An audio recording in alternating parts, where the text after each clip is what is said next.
Chers amis, en ce début d'année, nous sommes encore dans cette lumière du mystère de Noël que nous venons de célébrer. Et je voudrais vous souhaiter une belle et sainte année, tout entière vécue dans cette lumière et dans cette paix qui vient de Dieu. La démarche jubilaire qui commence nous invite à l'espérance. Vous savez que le thème de ce jubilé, c'est « Pèlerin d'espérance ». Alors, je n'ignore pas, bien sûr, les multiples crises que nous traversons. Je sais aussi qu'un certain nombre d'entre vous traversent des épreuves douloureuses. Comme dit saint Paul, la création gémit dans les douleurs d'un enfantement qui dure encore.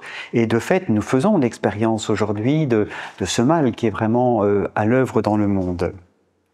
Alors, dans ce contexte, comment être pèlerin d'espérance ?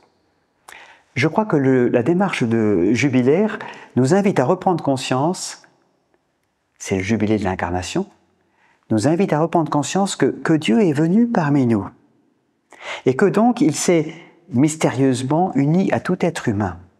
Reprendre conscience que Dieu n'abandonne jamais ses enfants et qu'il veut que tous les hommes soient sauvés.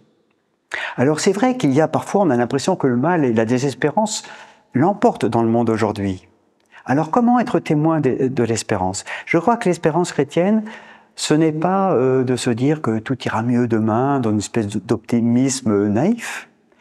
L'espérance chrétienne, c'est cette certitude que si nous sommes unis au Christ, comme dit saint Paul, rien ne nous séparera de l'amour de Dieu.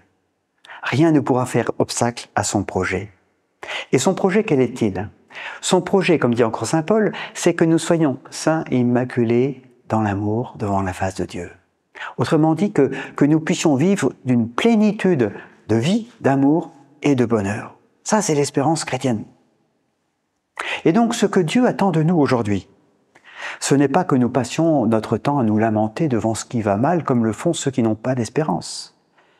Ce que Dieu attend de nous, c'est que nous puissions anticiper cette vie en Dieu, en étant aujourd'hui artisans de paix et de justice.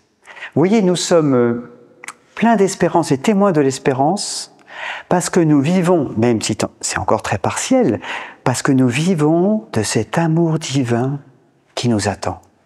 En aimant aujourd'hui de cet amour qui vient de Dieu, nous sommes en marche vers le ciel. Dieu soit loué. Bonne et sainte année à vous.